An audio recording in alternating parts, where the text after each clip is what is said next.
Seguimos com Carlos Novaes. Carlos é pastor da Igreja Batista de Barão Taquara, no Rio de Janeiro. Também é professor de História da Igreja e História da Teologia, no Seminário Batista do Sul do Brasil. Recebeu no palco Carlos Novaes.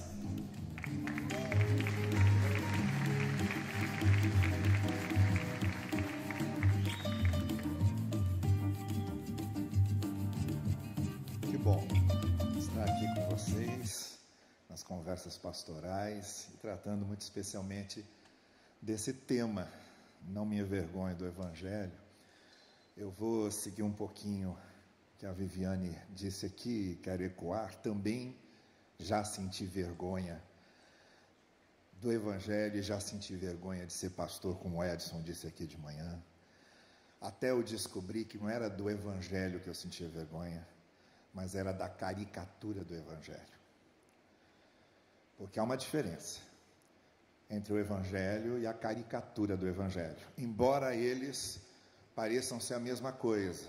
Isso me faz lembrar uma historinha, que é o seguinte: encontrei há algum tempo com um pastor muito querido meu, pastor Mário Pereira da Silva, aqui da igreja de Vila Jete, em São Caetano. E ele me contou o seguinte, que ele, logo que chegou na igreja de Vila Jete, ele estava acompanhando uma senhora, dona Nadir, que estava câncer terminal. Chegou a visitá-la 2 ou 3 vezes. Mas depois que ela veio a óbito, então fizeram a cerimônia fúnebre na igreja. Então estava lá o pessoal da igreja, o caixão, o corpo da irmã Nadir. Mas em nenhum momento nas conversas da Nadir com o pastor Mário, ela havia dito que tinha uma irmã gêmea que era idêntica a ela.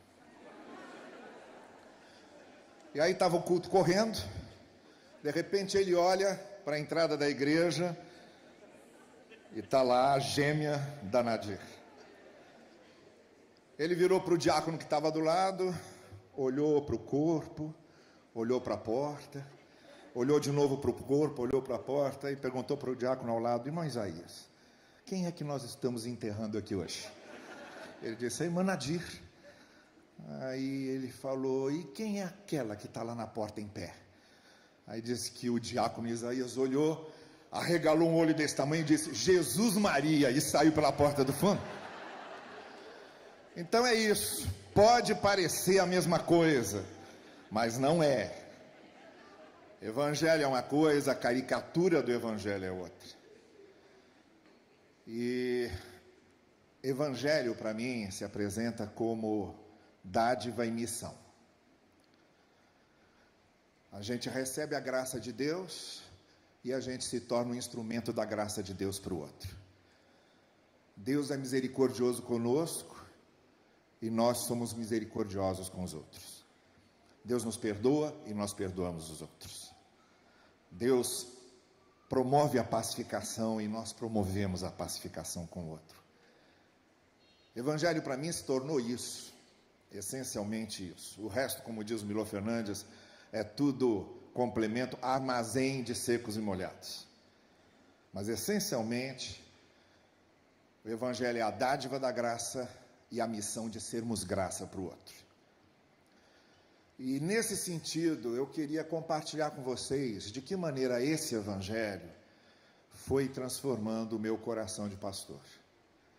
Porque a gente sai do seminário igual motorista sai da autoescola. A autoescola não ensina a dirigir. A autoescola dá a carteira de habilitação, ou a carta, como diz aqui em São Paulo, e diz: vai aprender. A gente sai do seminário, o seminário diz: vai aprender a pastorear. E a gente aprende na prática. Eu queria compartilhar com vocês como é que o meu coração de pastor tem sido trabalhado por esse Evangelho do qual eu não me envergonho. E o que é que tem acontecido? Então eu rascunhei aqui, nesse testemunho que eu quero dar, 3 coisas que foram mudando no meu coração pastoral a partir da compreensão desse Evangelho, que é a dádiva da graça e a missão de ser graça. A primeira coisa é que ele foi me livrando do isolamento, do isolacionismo. Como muitos de vocês aqui, eu vim de uma tradição batista que tinha ou tem 2 características principais. A primeira, como muitas denominações evangélicas, é fundamentalista. Eu vim de um ambiente fundamentalista. Muito já foi dito sobre o fundamentalismo aqui, mas fundamentalista para mim se tornou principalmente idolatria. O fundamentalista, ele não adora imagens, estátuas. Ele adora ideias, credos, confissões doutrinárias. E o fundamentalista, ele é sofisticado, ele não tem fogueiras para queimar as pessoas. Ele acende fogueiras morais para queimar as pessoas. Agora, quando se trata de batista, gente, a coisa piora bastante. Porque o batista não recebeu só o fundamentalismo como herança daquele cinturão do sul dos Estados Unidos, de onde vieram nossos missionários pioneiros. Os batistas também receberam um negócio chamado landmarquismo. O movimento do landmarquismo dizia que os batistas vêm numa linha ininterrupta da Igreja de Jerusalém até os dias de hoje. E o landmarquismo, desses missionários do sul dos Estados Unidos que vieram para cá, dizia que nós batistas somos os únicos cristãos verdadeiros. E aí então isso promove um isolacionismo, uma incapacidade de dialogar com o diferente, não só com outras religiões, denominações evangélicas, mas com tradições religiosas fora da área evangélica, e a gente fica isolado. E aí quando você pega o evangelho e você descobre lá, por exemplo, a regra áurea que aparece em Mateus 7:12, quando Jesus diz lá, faça aos outros aquilo que você quer que façam a você, aí você encontra conexões disso. Por exemplo, o Rabino Hillel, que foi contemporâneo de Jesus, ele dizia a mesma coisa, só que negativava. Ele dizia, não faça aos outros o que você não quer que os outros façam a você. Depois, quando você chega em Confúcio, 500 anos antes de Cristo, Confúcio vai dizer, olha, o que tu não desejas para ti mesmo, não desejes aos outros. Aí você chega no budismo, e o budismo tem lá um princípio que diz, o que não é agradável para o outro, também não é agradável para você. Então não faça ao outro o que é desagradável para você. E você chega depois no hinduísmo, e o hinduísmo vai dizer assim, olha, você se comportar inadequadamente com o outro, é querer que o outro se comporte inadequadamente com você, então não faça isso. E finalmente você chega no islamismo, 600 anos depois de Cristo, ensinando que só cremos de fato enquanto desejamos ao outro aquilo que nós desejamos a nós mesmos. Então você começa a entender que o Evangelho abre um horizonte de conexões com todas as tradições religiosas. E que é possível esse diálogo, é possível essa troca. Então o Evangelho, a compreensão desse coração do Evangelho foi me livrando do isolacionismo, do isolamento. A segunda coisa que o Evangelho promoveu na minha vida foi a busca da maturidade. Foi me livrando da imaturidade. Imaturidade que eu vejo aqui nas nossas visões, às vezes ingênuas, na nossa compreensão infantil das coisas, essa imaturidade que acha que tem respostas padronizadas para tudo, essa imaturidade que diz que existem fórmulas fechadas para todas as coisas, essa imaturidade que usa os mesmos clichês, as mesmas frases de efeito sempre. Eu não posso, e um dos objetivos do Evangelho é que as igrejas amadureçam, e um dos propósitos da nossa atividade como pastor é levar igrejas à maturidade, ao amadurecimento da fé. Nós não temos condição de fazer isso se nós mesmos não amadurecemos. Nós não podemos ajudar ninguém a amadurecer na fé se nós não estamos amadurecendo na fé. Então nós precisamos amadurecer primeiro. Quando Paulo escreve aos Coríntios, ele logo identifica o problema lá da igreja. A igreja de Corinto não era que estavam em litígio um com o outro, não era que tinham bagunçado a ceia, não é que estavam duvidando da ressurreição. O problema da igreja de Corinto, diz Paulo logo no início, eu estou escrevendo a vocês como eu escrevo a crianças. O problema da igreja de Corinto era a imaturidade. Paulo dizia, amadureçam, vão amadurecendo e essas coisas vão sendo deixadas para trás. Mas eu não posso fazer isso no rebanho que pastoreio, na igreja que pastoreio, se eu não amadureço. Se eu continuo preso a clichês, a frases de efeito, a respostas padronizadas. Isso me lembra o seu GG lá no Seminário do Sul, onde eu dou aula. O seu GG era o faxineiro do Seminário do Sul. E lá no Seminário do Sul a gente tem a capela do seminário e tem ao lado da capela a biblioteca. Foi colocado lá lado a lado para dar esse simbolismo de razão e fé andando juntos. Na fachada da capela está lá escrito em grego as palavras de Paulo a Timóteo, queruxon ton logo, pregue a palavra. O seu GG achava que tinha que evangelizar todo mundo que passava por ali. E um dia, tinha lá um senhor passando pelo seminário, sentou ali do lado, conversando ali com o seu GG, ele perguntou, o que está escrito ali? E apontou para a frase em grego, queruxon ton logo. Aí o seu GG falou, ali está escrito, porque Deus amou o mundo de tal maneira que deu o seu filho. Aí o camarada perguntou, tudo isso naquelas 3 palavrinhas? O seu GG respondeu, meu filho, o hebraico tem dessas coisas. Então a gente às vezes quer dar respostas padronizadas. Nós como pastores não podemos amadurecer a nossa congregação se nós não formos amadurecidos. E aqui eu quero fazer só 2 observações complementares. Amadurecidos, por exemplo, tendo uma hermenêutica amadurecida. Uma hermenêutica que respeite o texto. Uma hermenêutica que entenda que nós estamos olhando para um texto e que seu autor está morto. Ele não pode mais explicar o que ele quis falar. A gente olha para o texto e pergunta, o que você está me dizendo? Tem toda uma elaboração para a gente conseguir descobrir isso. Uma hermenêutica que depende, muito especialmente, de nós começarmos, no mínimo, com humildade. Porque, por exemplo, não existe mais manuscrito original nenhum, de nenhum livro da Bíblia. Nenhum manuscrito original, tudo que temos são cópias. Cópias dos manuscritos originais. Além de lidarmos com as cópias dos manuscritos originais, nós lidamos com traduções. Traduções, muitas vezes, o tradutor traduz de uma forma que vai corresponder ao seu dogma. Então, o mínimo que nós precisamos para fazer hermenêutica é de humildade. É de entendermos que o buraco é mais embaixo, a coisa é mais complicada do que parece.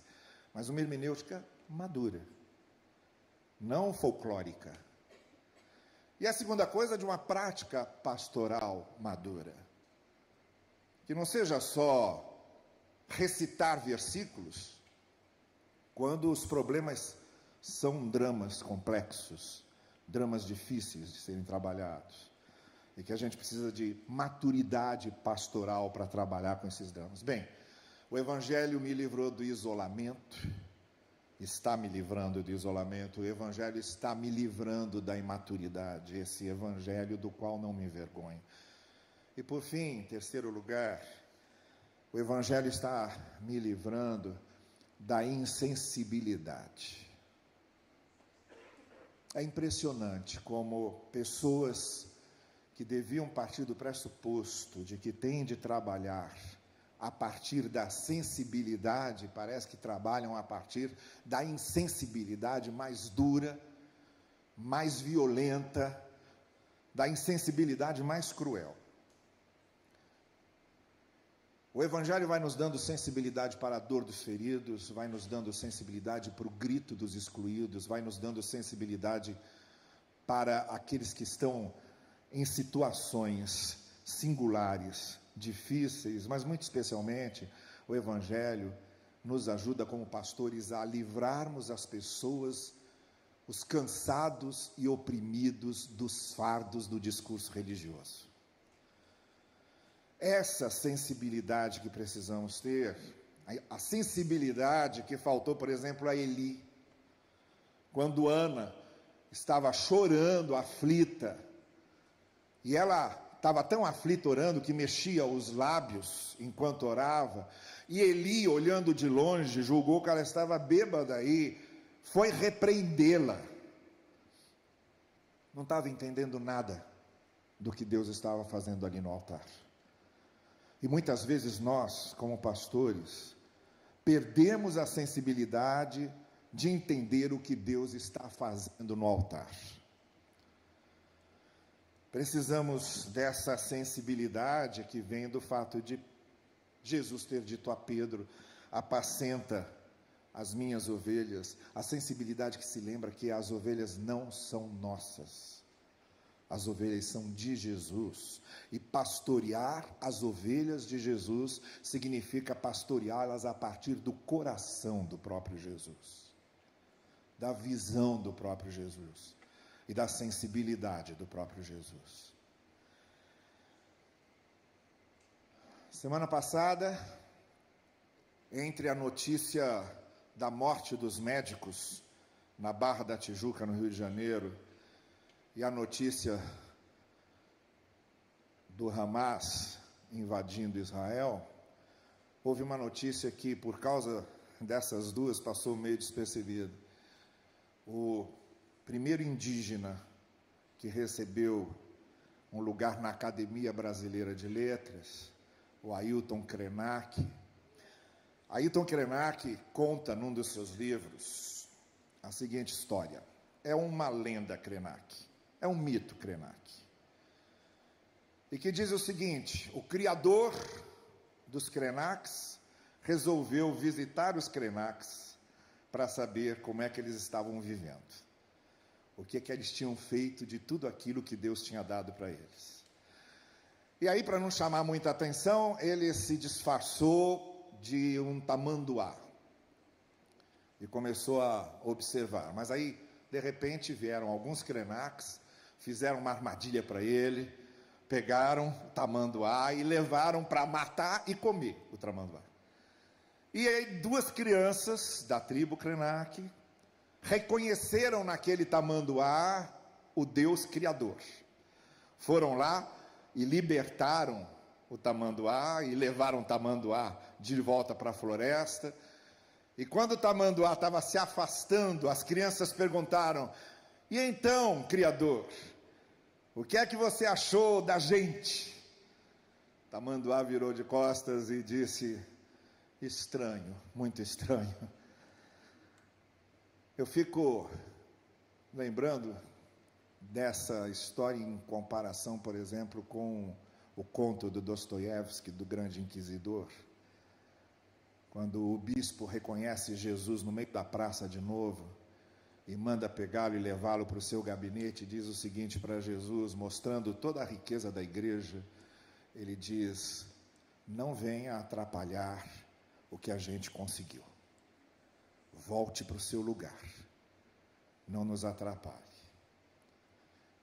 E pensando nessa história do Ailton Krenak, eu queria então encerrar a minha palavra com essa reflexão. Se aquele que nos deu a dádiva e a missão do Evangelho viesse nos visitar, para saber o que é que nós temos feito do Evangelho que Ele nos confiou, qual seria a nossa resposta? Essa é a pergunta que deixo no ar. Que Deus nos abençoe.